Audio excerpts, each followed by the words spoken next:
ইনশাআল্লাহ আজকের সংক্ষিপ্ত আলোচনার শুরুতে আমি প্রথমেই ধন্যবাদ জানাতে চাই আমাকে এখানে আমন্ত্রণ জানানোর জন্য। এখানে আসতে পেরে আমার বেশ ভালো লাগছে। আল্লাহ আজ্জা ওয়া জাল্লা এই কমিউনিটিকে বরকত দান করুন। এখানকার মসজিদটিতে সবসময় মানুষের উপস্থিতি বজায় থাকুক, বিশেষ করে ফজর এবং ঈশার সময়, এবং আল্লাহ যেন এই মসজিদটিতে তরুণদের উপস্থিতি দিয়ে ভরে রাখেন সকাল আর সন্ধ্যায়। আমিন ইয়া রব। আমি আজকে আপনাদেরকে যা বলতে চাই তা হলো, আমি কিছু আয়াত সম্পর্কে ব্যাখ্যা করতে চাই যার উপর আমি আগেও দুরূস দিয়েছি, কিন্তু আজকে একটু ভিন্ন আঙ্গিকে তা আপনাদের কাছে উপস্থাপন করার চেষ্টা করব। এছাড়াও আমি আসলে শুরুতে কোরআনের প্রেক্ষাপটের বাইরে থেকে কথা বলবো, আর তা হলো আমাদের সন্তানদের প্রতি যে সচেতনতা কাজ করে, এটা আসলে আমাদের দিনের ভিত্তি। ব্যাপারটা কোনো নতুন কিছু না, যা আমরা মাত্র উপলব্ধি করতে শুরু করেছি। আমাদের ভবিষ্যৎ প্রজন্মের জন্য যে চিন্তা কাজ করে, এটা আমরা পেয়েছি আমাদের পিতা ইব্রাহিম আলাইহিসসালামের কাছ থেকে। আসলে তারও আগে আমরা যে সচেতন বাবার কথা জানতে পেরেছি, তিনি ছিলেন নূহ আলাইহিসসালাম। নূহ আলাইহিসসালাম তার সন্তানদের ব্যাপারে বেশ উদ্বিগ্ন ছিলেন। তিনি আল্লাহ তাআলার কাছে সন্তানদের উদ্ধারের জন্য প্রার্থনা করেছিলেন। তো আমাদেরকে সন্তানদের দ্বীনি বিষয়ে আমাদের সচেতনতা এই ধর্মের বহু পুরাতন ভিত্তি, এই ধর্মের একটি মৌলিক অংশ। আর আল্লাহ আজ্জা ওয়া জাল্লা আমাদের একটা বিষয় শিখাতে চেয়েছেন। আমাদের বেশ কয়েকবার এমন নবীদের ব্যাপারে জানিয়েছেন যাদের নিজ সন্তানদের মধ্যে সমস্যা ছিল। অনেকবার ইব্রাহিম আলাইহিসসালামকে আল্লাহ অত্যন্ত নেককার দুজন সন্তান দিয়েছিলেন। তাকে দিয়েছিলেন ইসমাইল এবং ইসহাক। তিনি দুজন অপূর্ব সন্তান পেয়েছিলেন, কিন্তু নূহ আলাইহিসসালাম তেমন পাননি। ইয়াকুব আলাইহিসসালাম কয়েকজন অনুগত সন্তান, আবার কয়েকজন সমস্যাগ্রস্ত সন্তান পেয়েছিলেন, তবে বেশিরভাগই অবাধ্য ছিলেন, তাই না?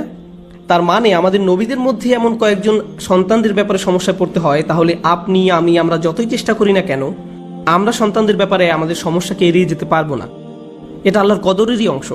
আল্লাহ আমাদের কয়েকজনকে অনুগত সন্তান দান করবেন, কিংবা আমাদের কিছু সন্তান হবে অনুগত, আবার কিছু সন্তান হবে আমাদের জন্য পরীক্ষা স্বরূপ। আর আমাদের সব ধরনের সন্তানকে বড় করে তুলতে হবে। এটা আমাদের দিনেরই একটা অংশ, আমাদের জীবনের অংশ। দুটি বাচ্চা কখনোই একই রকম হবে না। কেবল একটা সূত্র প্রয়োগ করে আপনার সব বাচ্চাকে বড় করতে পারবেন না। উদাহরণস্বরূপ ইয়াকুব আলাইহিসসালামের কথাই ধরুন। আমরা এটা বিশ্বাস করি না যে তিনি ইউসুফ আলাইহিসসালামকে বেশি স্নেহ করেছিলেন এবং অন্যদের প্রতি কম যত্ন নিয়েছিলেন, তাই তারা অমন আচরণ করেছিলেন। তিনি একজন নবী ছিলেন। অবশ্যই একজন নবীর অন্যতম প্রধান কাজ হলো ন্যায়নিষ্ঠভাবে জীবনযাপন করা। আর আপনি যদি আপনার এক সন্তানের প্রতি স্নেহশীল হন আর অন্যদের প্রতি তা না করেন, তাহলে তাতে সুবিচার হলো না। আমরা ইয়াকুব আলাইহিসসালামের কাছে এমনটা আশা করি না। অর্থাৎ বাবা হিসাবে যতটুকু করা সম্ভব ছিল তিনি করেছিলেন। আলহামদুলিল্লাহ, শেষে তারা তওবাও করেছিলেন, আর এটা তার প্রতি আল্লাহর উপহার ছিল। কিন্তু যেমনটা আমি বলেছিলাম নূহ আলাইহিসসালামের ক্ষেত্রে, তার ছেলেরা শেষ পর্যন্ত তওবা করেনি। আবার তারা নবী ছিলেন দেখে আপনি হয়তো ভাবতে পারেন যে কারো খুব ভালো চাকরি থাকলে তাতে বাড়তি সুযোগ সুবিধা থাকে। যেমন আপনার কেউ খুব ভালো চাকরি করেন, তাই আপনার পুরো পরিবারের জন্য আপনি হেলথ ইন্স্যুরেন্স পাচ্ছেন, তাই না? একজন নবীর চাকরি তো বেশ ভালো পদের, তিনি আল্লাহর কর্মচারী। এখানে তো তিনি কিছু সুযোগ সুবিধা পেতেই পারেন। আমি অন্তত আমার পরিবারের ব্যাপারে নিশ্চিন্ত থাকতে পারি। কোনো নবীকেই তার পরিবারের নিশ্চয়তা দেওয়া হয়নি, না তার স্ত্রী, না তার সন্তান।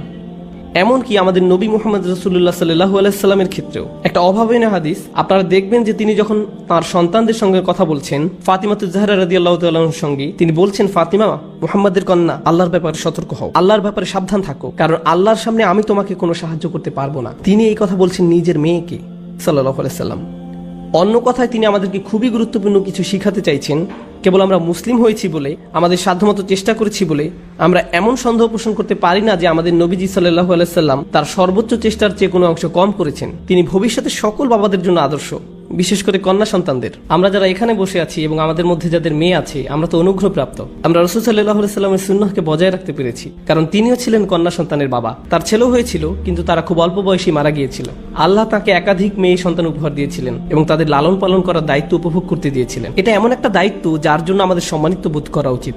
এই কারণে আমাদের মেয়ে সন্তান হওয়ার ব্যাপারে আমাদের চিন্তা ধারণা বদলে গিয়েছে ইসলামের পূর্বে। উদাহরণস্বরূপ ইন্ডিয়ার কথা চিন্তা করুন, যেখানে মেয়ে সন্তান হওয়ার যে কালচার ইসলামের পূর্বে, এমনকি আরব দেশেও যখন আপনার মেয়ে সন্তান হতো আপনি আপনার চেহারা বিকৃত করতেন। এখন আমি সমাজকে কি করে মুখ দেখাবো? এই যুগে এসেও মুসলিম সমাজে আমাদের কারো কারো পরিবারে আপনি আপনার স্ত্রীকে নিয়ে হাসপাতালে আছেন, সে প্রায় মারাই যাচ্ছিল সন্তান জন্ম দিতে গিয়ে, কিন্তু সন্তান জন্মের সঙ্গে সঙ্গে আপনার মা আপনাকে টেক্সট করলেন, ভালো খবর তো? এ কথার মানে কি? তিনি আসলে জিজ্ঞেস করছেন ছেলে হয়েছে কিনা। এরপর আপনি কোনো উত্তর না দিলে তিনি আপনাকে সান্ত্বনা দিলেন, অসুবিধা নেই, এর পরের বার হবে ইনশাআল্লাহ। যেন মেয়ে হওয়ার ব্যাপারটা খুবই দুঃখজনক। সুবহানাল্লাহ, কত নিচে নেমে গিয়েছি আমরা। আল্লাহ আসলে সেসব মানুষের ব্যাপারে কোরআনে অভিযোগ করেছেন যারা তাদের কন্যা সন্তানকে মর্যাদা দেয় না। যখন মেয়ে জন্ম নেয় তার মুখ কালো হয়ে যায়, যেন কালো মেঘ তার মুখকে ঢেকে রেখেছে, আর সে হতাশায় ডুবে ভাবছে আমার এইমাত্র একটা মেয়ে হয়েছে। সুবহানাল্লাহ। তো আমাদের সন্তানদের ব্যাপারে দুশ্চিন্তা করা নিয়ে কথা বলার আগে আমাদের প্রথমে ভাবা উচিত বাবা মা হিসাবে আমরা কতটা যোগ্য, এই বিষয়টা প্রথমে খেয়ালে আনতে হবে। আর এটা আসলে বেশ বড় একটি সমস্যা। তবে এটা আমার সূচনা নয়, আমি যা বলে শুরু করতে চাচ্ছিলাম যে আমি আগে বলেছিলাম যে সন্তানদের প্রতি সচেতনতা আমাদের দিনেরই ভিত্তি, এই দিনের একটা মৌলিক অংশ। আর এটা এমন একটা বিষয় যাতে আমরা প্রজন্ম থেকে প্রজন্ম আমরা যথেষ্ট সফল, আলহামদুলিল্লাহ। সন্তান বড় করার কাজে আমরা বেশ ভালো, যুগ যুগ ধরে, আলহামদুলিল্লাহ। অবশ্যই পৃথিবী অনেক বদলে গিয়েছে নবী সাল্লাল্লাহু আলাইহি সাল্লামের যুগের পরে, কিন্তু সন্তান লালন পালনে মুসলিমদের সফলতা অন্য যে কারো চেয়ে ভালো ছিল বর্তমান সময়ের আগ পর্যন্ত। আজকের দুনিয়া এতটা আকস্মিকভাবে বদলে যাচ্ছে যে এটা শুধু সরকার কিভাবে পরিচালিত হবে তাতে প্রভাব রাখছে না, এটা আমাদের অর্থনীতিতে প্রভাব রাখছে। কিভাবে এক দেশ অন্য দেশের সাথে সম্পর্ক বজায় রাখছে, কিভাবে ইন্ডাস্ট্রি গড়ে উঠছে, শুধু তাতেই প্রভাব বিস্তার করছে না, বরং এটা আমাদের পরিবারগুলোকেও প্রভাবিত করছে। শুধু মুসলিম পরিবার নয়, সকল পরিবার। বর্তমান বিশ্ব নাটকীয়ভাবে পরিবর্তিত হয়ে যাচ্ছে। আমাদের পরিবারের এখন যেমন অবস্থা দেখতে পাচ্ছি, এর আগে কখনো এমনটা ছিল না। সন্তানদের এখন যেভাবে বড় করা হচ্ছে, ইতিহাসের আর কোনো যুগে কিংবা অন্য কোনো সংস্কৃতিতে এমন আকার ধারণ করেনি। শুধু মুসলিম সংস্কৃতির ক্ষেত্রে নয়, সবার ক্ষেত্রে। বিশ্বায়ন আর যোগাযোগ ব্যবস্থার বৃহৎ উন্নয়নের কারণে তার উপর ভোগবাদের চরম পর্যায়ে সৃষ্টি হওয়ায় আমি একে পুঁজিবাদ বলি না, বরং বলি ভোগবাদ। আমি একে পুঁজিবাদ বলি না, বলি ভোগবাদ। আর এই মানসিকতা আমাদের ঘরের ভিতরেও প্রবেশ করে ফেলেছে। আমি একটা ছোট উদাহরণ দিচ্ছি আমি যা বলছি সে ব্যাপারে। আপনাদের বাচ্চারা, যেহেতু আপনারা অনেকেই এখানে অভিভাবক, আপনাদের বাচ্চারা আপনাদের কাছে কি নিয়ে বেশি আবদার করে? তারা কিসের জন্য সব সময় বায়না ধরে থাকে? ক্যান্ডি। মাশাআল্লাহ, সত্যি আপনার তো বেশ সরল মনা বাচ্চা। তারা আপনার কাছে কেবল ক্যান্ডি চেয়েছে। আচ্ছা, আরো বলতে থাকুন। আইপড, প্লে স্টেশন, গাড়ি। তারা বড় হয়ে গিয়েছে। না না, তারা কোথায় দেখেছে আইফোন? হয় তাদের বন্ধুর কাছে আছে এসব, টিভিতে দেখেছে। তারা যখন দেখলো তার অন্য বন্ধুর কাছে এসব আছে, তারা আপনাদের বলে আমি ওরকম স্নিকার, আমি ওরকম শার্ট চাই, আমি ওরকম খেলনা চাই। এই সমস্ত খেলনার আইডিয়া তারা কোথায় পায়?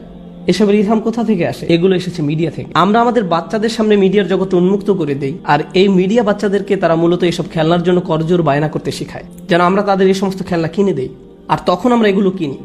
তাছাড়া বাচ্চারাই যে এসবের ক্ষেত্রে শিকার তা কিন্তু না, আমরাও এর অন্তর্ভুক্ত। আমরা যেসব ব্র্যান্ডের জামা পরি, আপনি আসলে নিজেকে খুব হাই ক্লাস মানুষ ভাবতে শুরু করেন। হঠাৎ করে যখন আপনি একটা দামি ঘড়ি পরেন, হঠাৎ যেন আপনার মনে হতে থাকে সব মানুষের ভিড়ে আপনার মান মর্যাদা বেড়ে গিয়েছে। যেই মুহূর্তে আপনি অ্যাপেল স্টোর থেকে একটা আইফোন হাতে নিয়ে বেরিয়ে আসলেন, হঠাৎ যেন আপনার নিজেকে খুব হ্যান্ডসাম লাগে। কিছু একটা তো হয়েছে, আমি বুঝতে পারছি না আমি কিভাবে এত কুল হয়ে গেলাম। আমরা আসলে ভেবে নেই মানুষ হিসাবে আমাদের মর্যাদা বেড়ে গিয়েছে এসব পণ্যের ক্রেতা হয়েছে বলে। আর আপনি যদি কোনো ব্র্যান্ডের কাপড় না পরেন, অথবা ওই ফোনটা যদি আপনার না থাকে, আপনার যদি এই খেলনাটা নেই অথবা ওই খেলনাটা নেই, কোনো কারণে আপনি অন্যদের সমমান সম্পূর্ণ নন, অন্যরা আপনার চেয়ে ভালো, শুধু এই কারণে যে তাদের হাতে যেটা আছে সেটা আপনারটার থেকে ভালো। তো আমরা মুসলিমরা আমরা কেমন যেন অবচেতন ভোক্তায় পরিণত হয়ে গিয়েছি, এমনটাই আমাদের অবস্থা। আমরা এই সমাজে সন্তান লালনের কথা বলার আগে আমাদের এটা বুঝতে হবে যে আমাদের চারপাশে দুনিয়াতে আসলে কি হচ্ছে, আমাদের সকলের সঙ্গে কি হচ্ছে, আর সারা দুনিয়াতে কি হচ্ছে।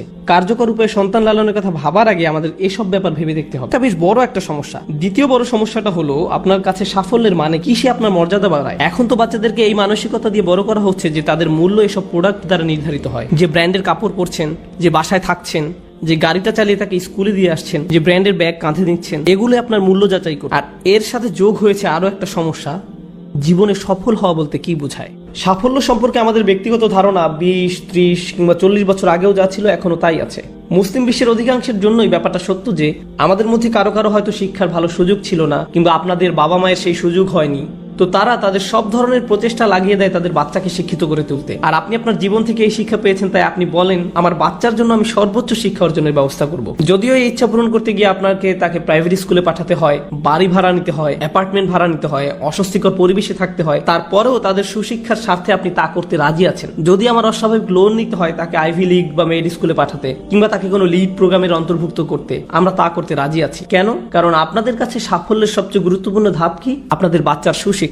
আর এখানে যারা আপনাদের সন্তান, তাদেরকে এটা বারবার বলা হয়েছে তোমাকে শিক্ষা নিতেই হবে, তুমি একজন ব্যর্থ মানুষে পরিণত হবে যদি তুমি শিক্ষা না পাও, তোমাকে কলেজ পাস করতে হবে, এটা পাস করতে হবে, ওটা পাস করতে হবে। আর আপনি যদি ইন্দো ভারতীয় অঞ্চলের হয়ে থাকেন তবে অবশ্যই আপনি একজন ব্যর্থ মানুষ যদি আপনি ফিজিশিয়ান হতে না পারেন। এই দুনিয়ায় আপনার থেকে আর আশা করার কিছু নেই। এখন আপনার জন্য কেবল একটাই দরজা খোলা আছে, আর সেটা হলো আখিরাত। আপনি সার্জন হতে পারেননি দেখে আপনার বাবা মা আপনার প্রতি অসন্তুষ্ট। আর ডেন্টিস্ট তো একেবারেই হবেন না, ডেন্টিস্ট হওয়া তো অপমানজনক, সেটা নিয়ে চিন্তা করে সময় নষ্ট করার দরকার নেই। এই আমাদের অবস্থা।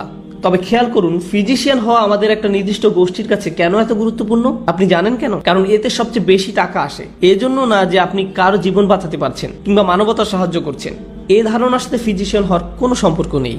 যদি ডাক্তার আর বাস ড্রাইভারদের বেতন সমান হতো তবে দেশি কমিউনিটি বাচ্চাকে ডাক্তার বানানোর জন্য এত লাফালাফি করতো না। আমাদের মাঝে কোনো উৎসাহ নেই নিজের সন্তানকে পৃথিবীর উদ্ধারকর্তা হিসেবে দেখার, না নেই। বাবা মা খুব খুশি হয়ে যায় যখন দেখে ছেলে ডাক্তার হয়ে ফিরেছে, কিন্তু ছেলে বলছে আমি 3 বছরের জন্য চলে যাব, আমি বন্যা কবলিত এলাকায় যাব, 3 বছরের জন্য কাজ করব, এরপর আমি সোমালিয়া যাব, তারপর পাকিস্তান যাব, তারপর বাংলাদেশ যাব, তারপর মালয়েশিয়াতে আমি শুধু সেবা দান করব, বেতন নিব না, কোনো লাভের জন্য কাজ করব না। তখন সেই বাবা মা বলবে ইয়া আল্লাহ, আমরা আমাদের সব টাকা পয়সা ঢেলে দিয়েছি তোমাকে ডাক্তার বানাবার জন্য, আর এখন তুমি এইসব করবে? তোমার তো সেই রকমের রক্তচোষা মেশিনের অংশ হওয়া উচিত ছিল, ইন্স্যুরেন্স বা ফার্মাসিউটিক্যাল কোম্পানিগুলোর অংশীদার। আমরা তো তোমাকে তাই বানাতে চেয়েছিলাম, তুমি কেন মানুষের জীবন বাঁচাবে? তোমার সমস্যা কি? এই হলো আমাদের অবস্থা। এদিকে আমরা ভাবি আমাদের ছেলে মেয়েদের মাঝে ঝামেলা, আমরা আসলে কাদের তৈরি করছি? কোনো একটা ব্যাপার একদম গোড়া থেকে পরিবর্তন হয়ে গিয়েছে। আমাদের কাছে সাফল্য হলো টাকা পয়সা, শিক্ষা সম্পর্কে আমাদের ধারণা হলো এমন একটা ক্যারিয়ার যাতে অনেক টাকা আসে।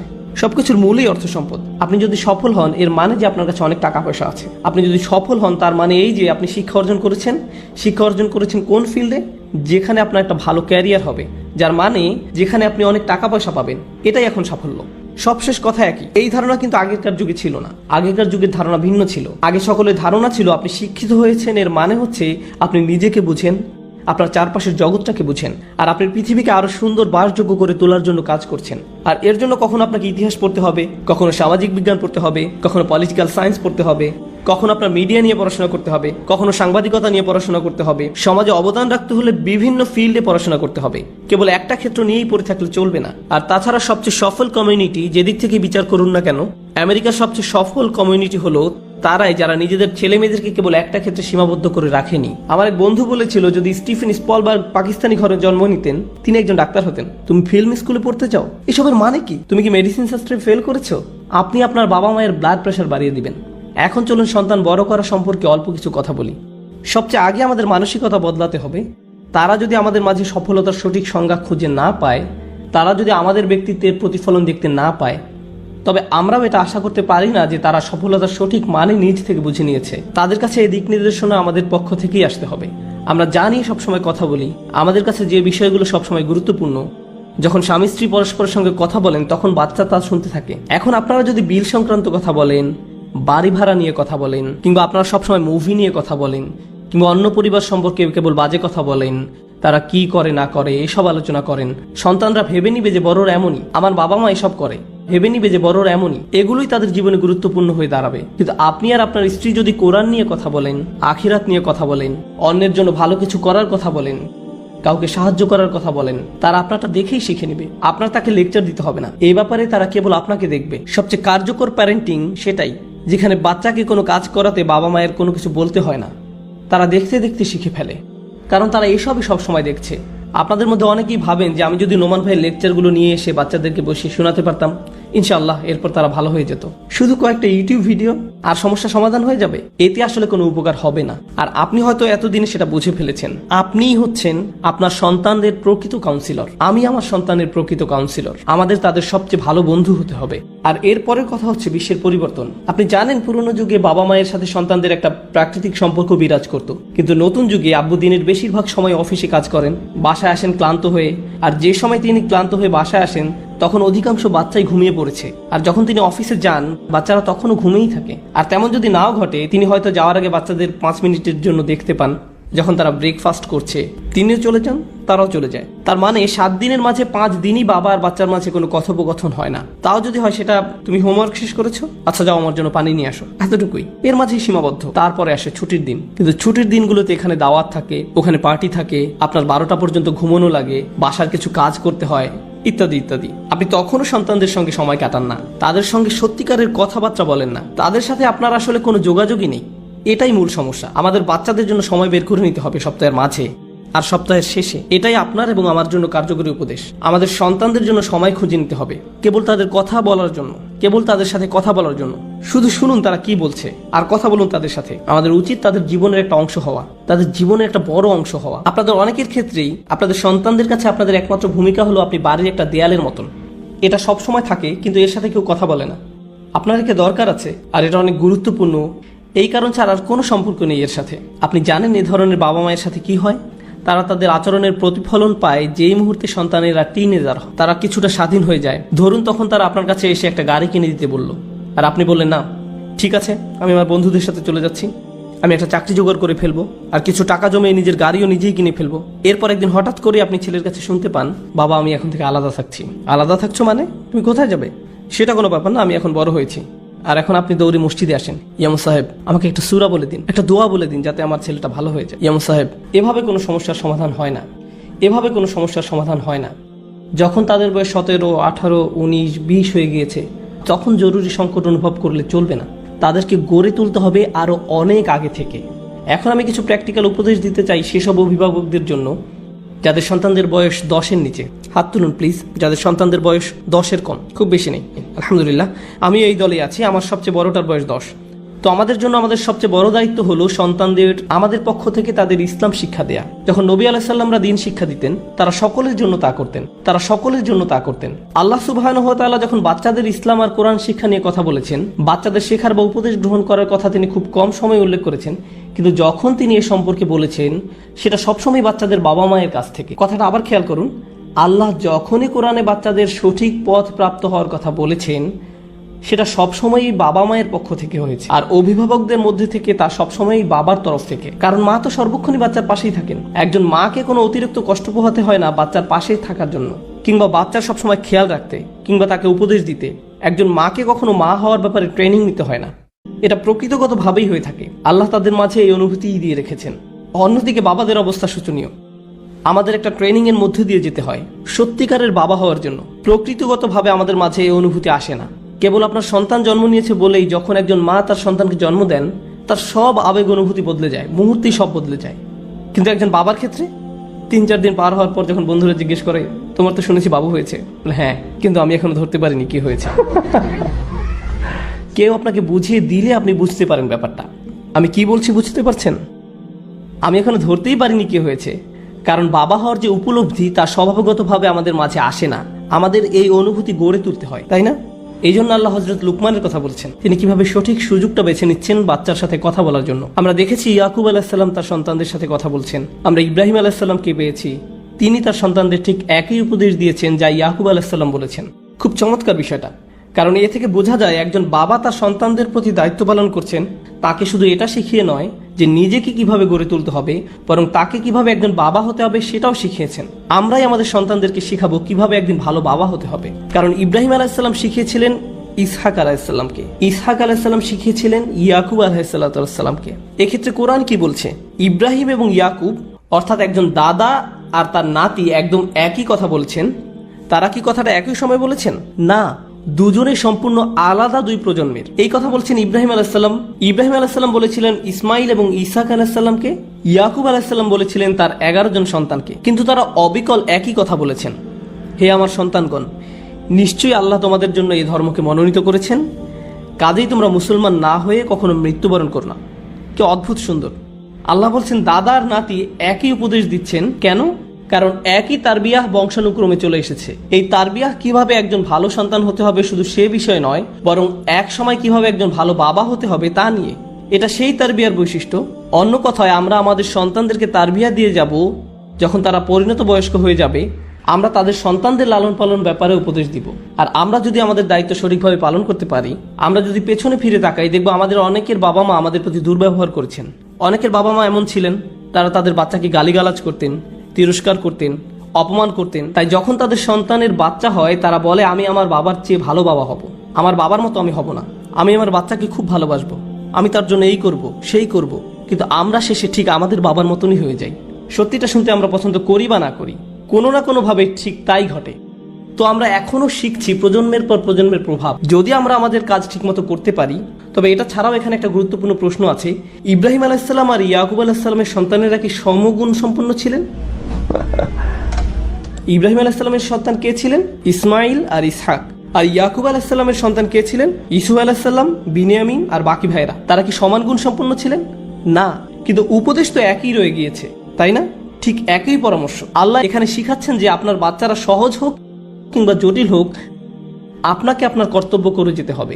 অভিভাবকত্বের কিছু অংশ কখনোই পরিবর্তন হয় না, তবে কিছু ক্ষেত্রে পরিবর্তন হয়। কিন্তু এই বিষয়ে অভিভাবকত্বের কোনো রূপান্তর ঘটবে না। আপনার সন্তানকে আপনার দ্বীনের শিক্ষা দিতেই হবে, এটা আপনার তরফ থেকেই ঘটবে। এই কাজটা কারি সাহেব করে দিবেন না, ইমাম বা খতিব সাহেব করে দিবেন না, আপনাকেই করতে হবে। তো এখন আমি আসল কথায় ফিরে আসি। আমি আপনাদের সাথে কিছু বাস্তবসম্মত তাৎক্ষণিক উপায় শেয়ার করতে চাই যা আমি সহ আমাদের সকলের কাজে লাগতে পারে। এটা আমার ব্যক্তিগত ধারণা যে ইসলামী শিক্ষা ব্যবস্থায় একটা বিপ্লব ঘটা দরকার। আমি এই কথা দ্বারা কি বোঝাতে যাচ্ছি, এখন ইসলামিক স্টাডিজ হচ্ছে আলিমদের জন্য। একজন আলিম পড়াশোনা করবেন ফিকহ, হাদিস, তাফসির, আকিদা এসব নিয়ে। তারা এসব কিছু নিয়ে পড়াশোনা করে একজন আলিম হবেন, আর তারা এই বিষয়সমূহ নিয়ে অনেক উচ্চ লেভেলের পড়াশোনা করবেন। কিন্তু ঠিক তাদের নিচেই আরেকটি লেভেল আছে যেটা আমাদের আসলে তৈরি করে নিতে হবে। এটা তেমন একটা দেখা যায় না এখনো। আমাদের সৃষ্টি করতে হবে ইসলামী শিক্ষার এমন একটা লেভেল যেখানে আমরা কেবল আমাদের দৈনিক জীবনযাপনের জন্য ইসলাম শিখব। আমি এখানে ফিকহ শিক্ষার কথা বলছি না, আমি বলছি বাবাদের প্রতি উপদেশের কথা, স্ত্রীদের প্রতি উপদেশের কথা। এরকম একটা কারিকুলাম, কিভাবে একজন ভালো মুসলিম স্ত্রী হতে হয়, কিভাবে একজন ভালো মুসলিম স্বামী হতে হয়, কিভাবে একজন ভালো মুসলিম বাবা হতে হয়, কিভাবে একজন ভালো মুসলিম ছেলে হতে হয়, ভালো মেয়ে হতে হয়, আল্লাহ কি কি উপদেশ দিয়েছেন এই ব্যাপারে আমাদের একজন ভালো মানুষে পরিণত করার উদ্দেশ্যে। এটাই হলো শিক্ষা। সত্যিকারের শিক্ষা মানে এই না যে আপনি C++ জানেন, আপনার মাইক্রোসফটের উপর একটা সার্টিফিকেশন আসছে, আপনার সিসকোর উপর সার্টিফিকেশন আছে, আর এর সাথে আপনার অ্যাকাউন্টিং এর উপর একটা ডিগ্রি আছে, আপনি MBA করেছেন।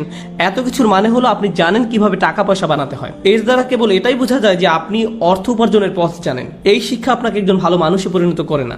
আমি এমন অনেক ফিজিশিয়ানদেরকে চিনি যারা মানুষ হিসাবে জঘন্য। আমি এমন অনেক প্রোগ্রামারদেরকে চিনি যারা মানুষ হিসাবে অত্যন্ত ভয়াবহ। তারা একেবারে জাহিল, তারা একজন ভালো বাবা হওয়ার ব্যাপারে অনভিজ্ঞ। তাদের এত শিক্ষা কি কাজে আসলো? এসব কেবল বুদ্ধিমত্তার শ্রম। আপনার ফ্যাক্টরিতে আপনি কেবল একজন দক্ষ শ্রমিক। এটা যদিও একটা ভার্চুয়াল ফ্যাক্টরি, কিন্তু আপনি একজন শ্রমিক ছাড়া আর কিছুই না। আমাদেরকে ইসলামী শিক্ষা ব্যবস্থায় এক বৈপ্লবিক পরিবর্তন আনতে হবে, যে শিক্ষা ব্যবস্থার মূল লক্ষ্য সবাইকে আরো ভালো মানুষে পরিণত করা, আদব শিখানো। কিছু বিশেষ দিকে আমাদের সাহায্য প্রয়োজন যা আগে কখনো প্রয়োজন হয়নি। আমি আপনাদের বলেছিলাম যে আমাদের ঘরের ভিতরে যা হচ্ছে সেটাও বর্তমানে টার্গেট করা হচ্ছে। বেশিরভাগ মুসলিম বাবা এখন জানেনই না ভালো বাবা হওয়ার মানে। এগুলো আমাদের কাছে খুব সহজ এবং স্বাভাবিক ছিল আগে। এই দায়িত্বগুলো বোঝা খুব একটা কঠিন ছিল না। কিন্তু এখন বৈশ্বিক পরিবর্তনের কারণে, আমাদের জীবনযাপন পদ্ধতির পরিবর্তনের কারণে আমাদের এসব আবার শিখতে হবে। এই জ্ঞানের কাছে ফিরে এসে আবার নতুন করে শিখতে হবে। বিশেষ করে কিভাবে সন্তান লালন পালন করতে হয় তা জানতে হবে। আপনারা এক সেট সিডি পাবেন, আমার মনে হয় অনলাইনে MP3ও পেয়ে যেতে পারেন। আমি চাই আপনারা সবাই সেটা শুনবেন। সিডিগুলো আমার করা না, এমন একজন ভাই করেছেন যাকে আমি খুব বেশি সমাদর করি, ভাই Hisham Al Awadi. Children around the messenger, তার একটি সিরিজ হলো চিলড্রেন অ্যারাউন্ড দ্য মেসেঞ্জার আর মাদার্স অফ বিলিভার্স। এই দুইটি সিরিজ আমি চাই এখানে সবাই, বিশেষ করে বাবারা, তাদের সম্পূর্ণ পরিবার নিয়ে শুনবেন। চিলড্রেন অ্যারাউন্ড দ্য মেসেঞ্জার, বাবারা তাদের সম্পূর্ণ পরিবার নিয়ে শুনবেন। এটা খুবই গুরুত্বপূর্ণ। এটা আমাকে গভীরভাবে উপকৃত করেছে, আর এটা সাধারণ অভিভাবকদের অত্যন্ত উপকারে আসবে। এগুলো আমাদের খুব স্বল্প রিসোর্স হলেও অত্যন্ত মূল্যবান। আমাদের এই সুবিধাগুলো কাজে লাগাতে হবে, আর ইনশাআল্লাহ আমাদের পুরো পরিবারের উচিত এই লেকচারগুলো শোনা। আপনারা আইপ্যাডে রাখতে পারেন, কিংবা গাড়িতে বসেই সবাই একসাথে শুনতে পারেন। আপনার বেশ কাজে আসবে। আপনার সন্তানকে সঙ্গে নিয়েই কোরআন তেলাওয়াত করুন। একজন কারি ডেকে তাকে দিয়ে তেলাওয়াত করাবেন না, কাজটা নিজেই করুন। আপনার সন্তানকে সঙ্গে নিয়েই করুন। মাওলানা সাহেব আসুন, কোরআন পড়ান, পড়ে বাসায় চলে যান। আর আপনি আপনার সময় নেই এসবের জন্য। আপনার যদি কোরআনের জন্য হাতে সময় না থাকে, তাহলে আপনার বাচ্চাকে কেন কোরআনের জন্য সময় বের করে নিতে হবে? আপনার সন্তানের সঙ্গে বসুন আর 20 মিনিট ধৈর্য ধরুন। শয়তান আসবে, সে আপনাকে বারবার হাই তুলতে বাধ্য করবে। আপনার তখন পিপাসা হবে, ঘুম আসবে, আপনার হঠাৎ মনে পড়ে যাবে যে আপনার একটা মিটিং এর কথা। এত সবকিছু এই 20 মিনিটের মধ্যেই হবে।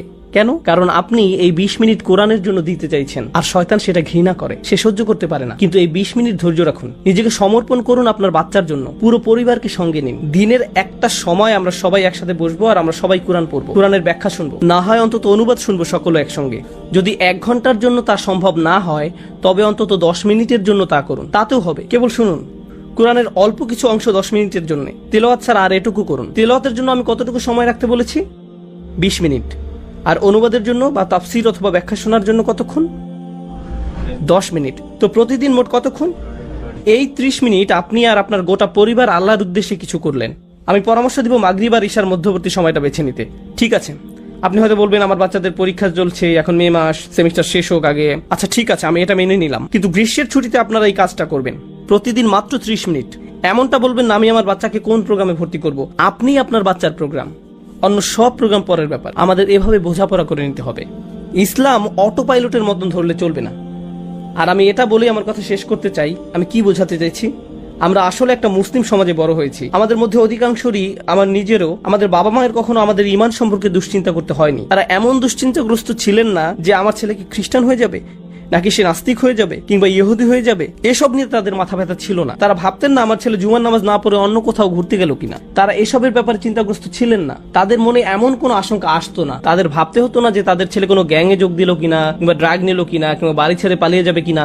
তো ইসলাম শিখানোর ব্যাপারে তাদের খুব একটা ভাবতে হয়নি, কারণ গোটা সমাজ আপনাকে কোনো না কোনো ভাবে তা শিখিয়ে দিচ্ছিল। স্কুল থেকে সে শিক্ষা পেয়েছেন, সব জায়গায় আপনি আজানের ধ্বনি শুনতে পেতেন। সমাজ আপনাকে ইসলামের সান্নিধ্যে নিয়ে এসেছিল। এখানে কি সেই সমাজ আছে? তাহলে এখানে আপনি আপনার বাচ্চাকে সেভাবে বড় করতে পারবেন না যেভাবে আপনার বাবা মায়েরা করেছিলেন। আপনি ধারণা করে নেন যে সবকিছু ঠিকঠাক মতো হয়ে যাবে, সব ঠিক হয়ে যাবে, আমরা তো ভালোভাবেই সব পার করেছি। ভাই, আপনি তা পেরেছেন কারণ আপনি সম্পূর্ণ ভিন্ন একটা দুনিয়ায় বসবাস করতেন, আর এখন অন্য এক দুনিয়া। এখানে কোনো নিশ্চয়তা নেই যে আপনার বাচ্চারা ইসলামকে ধরে রাখবে, কোনো গ্যারান্টি নেই, একেবারেই নেই। এই পরিবেশটা শুধু গাড়ির কালো ধোঁয়ায় দূষিত হয়েছে তা নয়, এখানে যেই দূষণ ঘটছে তা হলো কুফর। এই পরিবেশটা মানুষ এখন সন্দেহবাতিক হয়ে গিয়েছে। আমি আপনাদের বলে শেষ করতে পারবো না কত টিনেজার আমার কাছে এসেছে যারা ইসলামের ব্যাপারে সন্দিহান। তারা শুধু সন্দিহান তা নয়, তারা প্রতিনিয়ত অসংখ্য বাজে মন্তব্য শুনে থাকে দিন সম্পর্কে। তার উপর আমরা টেক্সাসে থাকি, আমরা অনেক খারাপ কথা শুনি। আজকে সকালেই 2 মরমন খ্রিস্টান ছেলে জুমার আগে আমার বাসায় এসেছিল। দরজায় নক করলো, খুলে দেখলাম 2টা বাচ্চা ছেলে, টিনেজ ছেলেরা দাওয়াত দিচ্ছে। আমি তখন ভাবছিলাম, ইস, আমাদের মাঝেও যদি এমন ছেলেরা থাকতো। আপনি কোনো টিনেজ ছেলেকে দেখেছেন যে সকালে উঠে তৈরি হয়ে নেয়, সুন্দর জামা কাপড় পরে, ইউনিফর্মের মতো বাইক নিয়ে বেরিয়ে পড়ে? এখন বাইরে 92 ডিগ্রি, এর মধ্যে তারা ঘরে ঘরে যেয়ে বলে আমরা আপনাকে সৃষ্টিকর্তার বাণী সম্পর্কে বলতে চাই। আপনি জানেন এটা করার জন্য কতটা সাহস দরকার? আমি তাদের ধর্মবিশ্বাস ভেঙে দেওয়ার আগে প্রথমে যেটা করতাম তা হলো বলতাম তোমরা যা করছো সেটা সত্যি প্রশংসার দাবি রাখ। বিস্ময়কর, তাদের কাছে এখনো সত্য আসেনি, তারপরে তারা এতটাই নিজেদের উৎসর্গ করেছে যে তারা তাদের বাচ্চাদের মাঝে এই ধর্মবিশ্বাস গেঁথে দিয়েছে। কারণ মরমন কমিউনিটি এই সিদ্ধান্ত নিয়েছিল যে তাদের সন্তানেরা তাদের অগ্রাধিকার পাবে। আমরা সবকিছু ভুলে যাব, আমাদের ধর্ম প্রচার করব না, অন্যদের তা শিখাতে যাব না। আমরা কেবল চিন্তা করব আমাদের সন্তান নিয়ে। আমরা সর্বোচ্চ চেষ্টা করব যাতে তারা এই ধর্ম উপলব্ধি করতে পারে। এই ধারণার জন্যই তাদের টিনের ছেলেরা আজ তাদের ধর্মকে ধরে রেখেছে। আর আমি বসে বসে তাদের সাথে কথা বলছিলাম। তারা বিশ্বাস করে তাদের বই হচ্ছে সৃষ্টিকর্তার বাণী, আর এটা অলৌকিক। আমি ভাবছিলাম এটা কোনো অলৌকিক বাণী নয়, কিন্তু আমি তোমাদের আত্মনিবেদনের প্রশংসা করি, আমি সত্যি এর তারিফ করি। আমি বলছি না চলুন সবাই আমরা মরমন হয়ে যাই কিংবা ওদের মতো হয়ে যাই। আমি শুধু বলছি ভাই, আপনি যদি কোথাও ভালো কিছু দেখেন আপনার সেটা তারিফ করা উচিত। আর তাদের এমন কিছু ভালো গুণ রয়েছে যেগুলোর প্রশংসা করা উচিত। আমাদের অন্যান্য কমিউনিটি থেকে শেখার আছে। আর আমি বলছি খুব দ্রুতই পৃথিবীর দৃষ্টিকোণ বদলে যাচ্ছে। যারা সৃষ্টিকর্তায় বিশ্বাস করে তারা থাকবে একদিকে, আর যারা সৃষ্টিকর্তায় বিশ্বাস করে না তারা থাকবে অন্যদিকে। এখন আমাদের নিজেদের মধ্যেই মতনৈক্য রয়েছে, বিভিন্ন মাযহাবের মধ্যে, মুসলিম আর খ্রিস্টানদের মধ্যে, হিন্দুদের মধ্যে, ইত্যাদি ইত্যাদি ইত্যাদি। কিন্তু খুব শীঘ্রই গোটা পৃথিবী 2 লাইনে বিভক্ত হয়ে যাবে। আমি কোনো সৃষ্টিকর্তায় বা কোনো ধর্মে বিশ্বাস করি না, এবং আমি একজন সৃষ্টিকর্তায় বিশ্বাস করি। এই পরিবর্তনই আগামীতে হতে যাচ্ছে। যুক্তরাষ্ট্রের প্রত্যেকটা কোণে কোণে এই পোলারাইজেশন ঘটছে, আর এটা দাবানলের মতো ছড়িয়ে পড়ছে। খবরদার এক মুহূর্তের জন্য ভাববেন না এই পরিবর্তন মুসলিম সমাজকে প্রভাবিত করবে না। করবে, অবশ্যই করবে। অভিভাবক হিসাবে আমাদের কোরআন শিখতে হবে, আমাদের সন্তানদের জন্য নয়, নিজেদের জন্য। আমাদের কোরআন পড়তে হবে, আর এতটাই ভালোবাসতে হবে কোরআনকে যে আপনার বাচ্চারা বড় হতে হতে জানবে আমার বাবা, কেউ যদি তাদের জিজ্ঞেস করে তোমার বাবা কি করতে ভালোবাসতেন, তারা বলবে আমার বাবা কোরআন পড়তে ভালোবাসতেন। তিনি সবসময় কোরআনের কথা বলতেন। আমি কোরআন সম্পর্কে যেসব জেনেছি তার অধিকাংশই আমার বাবার কাছ থেকে জেনেছি। তিনি সবসময় কোরআনের ব্যাখ্যা শুনতেন, সবসময় আমাকে আরো বেশি তিলাওয়াত করতে বলতেন। তিনি এটা সবসময় মুখস্থ করতেন, তিনি এর তেলাওয়াত শুনতে ভালোবাসতেন। আমাদের নিজেদেরকে কোরআনের জাতি হিসাবে গড়ে তুলতে হবে। কেন?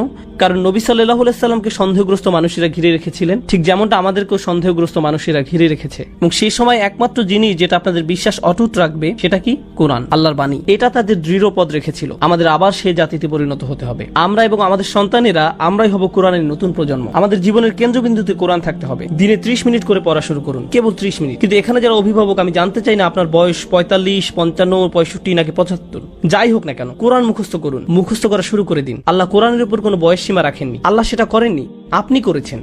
আপনি আল্লাহকে দেখান যে আপনি তার বইকে ভালোবাসেন, আর তখনই আল্লাহ আপনার জীবনে বরকত ঢেলে দিবেন যা আপনি কখনো আশা করেননি। আপনার এখন অন্য কাউকে জিজ্ঞেস করতে হয় কিভাবে সন্তান লালন পালন করবেন, কিন্তু আল্লাহ নিজেই আপনাকে সেই উপদেশ দিবেন তার বইতে। তিনি আমাদেরকে আমাদের সব প্রশ্নের উত্তর দিয়ে দিচ্ছেন তার বইতে। আমাদের অবশ্যই এই বইয়ের সঙ্গে একটা সম্পর্ক থাকা উচিত। আমি আপনাদের বলছি, আমাদের মুসলিম সমাজে অধিকাংশ সমস্যা এই জন্যই সৃষ্টি হয়েছে যে আমরা কোরআন থেকে বিচ্ছিন্ন হয়ে পড়েছি। আমাদের এই বইয়ের জন্য কোনো অনুভূতি নেই, কোনো ভালোবাসা নেই, কোনো সম্পর্ক নেই। আমরা উপদেশ নেওয়ার জন্য এর কাছে যাই না, আমরা প্রতিদিনের তেলাওয়াত করি না, মুখস্থ করি না, আমরা এই বই আরো বেশি বেশি বোঝার চেষ্টাও করি না, অনুরাগ দেখাতে পারি না।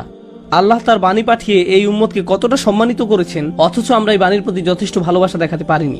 আমরা যদি তা পারি, আমি বলছি আপনাদের সকল সমস্যা দূর হয়ে যাবে। আল্লাহ সুবহানাহু ওয়া তাআলা বলছেন, যখন আহলে বাইতদের কথা বলেছেন, তিনি বলেন তারা যদি কেবল তাওরাত আর ইনজিলকে দৃঢ়ভাবে প্রতিষ্ঠিত করত, তাহলে তারা উপর এবং নিচ থেকে আহার করত, তাদের দুনিয়া তাদের জন্য জান্নাত হয়ে যেত। কেবল যদি তারা তাওরাত আর ইনজিল প্রতিষ্ঠিত করত। তাহলে আল্লাহ এখানে আমাদের কি বলেছেন? আমরা প্রতিষ্ঠিত করব কোন বইটি? কোরআন। তা করলে আমরা উপর এবং নিচ থেকে আহার করব। আল্লাহ এই দুনিয়াকে জান্নাতে পরিণত করে দিবেন, শুধু তার কিতাবের দিকে ফিরে আসুন। এটাই অভিভাবকদের প্রতি আসল উপদেশ। আমরা আমাদের সন্তানদের কাছে যে স্মৃতি রেখে যেতে চাই, আমার বাবা ভিডিও গেমস ভালোবাসতেন, মুভি দেখতে ভালোবাসতেন, কিন্তু সবকিছুর চেয়ে তিনি বেশি কোরআন ভালোবাসতেন। তিনি বাস্কেটবল খেলতেও খুব পছন্দ করতেন, কিন্তু তার চাইতেও কোরআন বেশি ভালোবাসতেন। কোরআন ছিল তার সত্যিকারের ভালোবাসা। আর তিনি এটা নিশ্চিত করেছেন আমরাও কোরআনকে সেভাবে ভালোবাসি। তিনি কোরআন থেকে গল্প বলে শোনাতেন, আমাদের এখান থেকে উপদেশ দিতেন। আপনারা আপনার বাচ্চাদেরকে কোরআন থেকে আকর্ষণীয় গল্প বলে শোনান। আর আপনি পারবেন না তাদেরকে সেসব গল্প বলতে যদি আপনি নিজেই না এর প্রতি কোনো আকর্ষণ অনুভব করেন। আপনি যদি সেসব গল্পে নিজেই মুগ্ধ না হন, তবে আপনি আপনার বাচ্চাদের চমৎকৃত করতে পারবেন না। কিন্তু ভাই, তাদের শৈশবকাল আপনি, অন্য কেউ নয়, আপনাকেই কোরআন থেকে তাদের গল্প বলে শোনাতে হবে। আপনাকে এই কাজটা করতে হবে। আমি সেদিন আমার এক মেয়েকে ইসু আলাইহিস সালামের গল্প শোনাচ্ছিলাম, আর আমি গল্পটা শেষ করিনি। সেই 4 দিন ধরে বারবার জিজ্ঞেস করছে, আব্বু এরপর কি হলো? আচ্ছা, এরপর তাকে জেলে পাঠানো হলো। তারপর কি হয়েছে এখন বলবো না, আজকে হোটেলে যাওয়ার পথে তাকে বলবো ইনশাআল্লাহ। কিন্তু আমাদের এই গল্পগুলো সৃজনশীল ভাবে মজা করে বাচ্চাদের শোনাতে হবে। আর গল্পগুলো অসম্ভব সুন্দর, অসাধারণ বৈশিষ্ট্যপূর্ণ। বিশেষ করে আপনি যখন কোরআনের দৃষ্টিকোণ থেকে তা পড়েন, খুব সুন্দরভাবে গল্পগুলো বর্ণনা করা হয়েছে। আল্লাহ সুবহানাহু ওয়া তাআলা আমাদের কোরআনের জাতি হওয়ার তৌফিক দান করুন। আমাদের সামর্থ্য দিক যেন আমরা তা আমাদের সন্তানদের মাঝে গেঁথে দিতে পারি। আমাদের সন্তানদের সঙ্গে সৎ, সরাসরি এবং খোলামেলা ভাবে আলোচনা করুন। তাদের জিজ্ঞাসা করুন তারা স্কুলে কি শুনছে, তারা কি কি সমস্যা হয়। তারপর নিজেই আল্লাহর বইয়ে তার সমাধান খুঁজুন। তুমি জানো তোমার বন্ধু যে তোমাকে কথাটা বললো, তুমি যে বাজে জিনিসটা দেখলে, আল্লাহ এই সম্পর্কে কি বলছেন? চলো তোমাকে দেখাই। আক্ষরিকভাবে বাচ্চাদের দেখিয়ে দিন কিভাবে আল্লাহর কাছে সমাধান খুঁজতে হয়।